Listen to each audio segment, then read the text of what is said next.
Power Palm Disassembly. Using a 4mm Allen wrench, remove the 4 cap screws and set cap with gasket aside.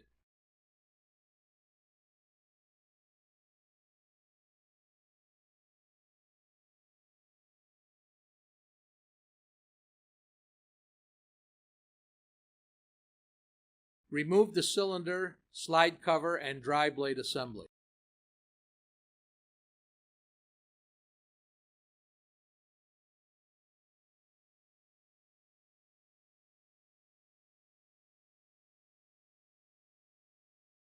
Remove the rubber bumper and washer.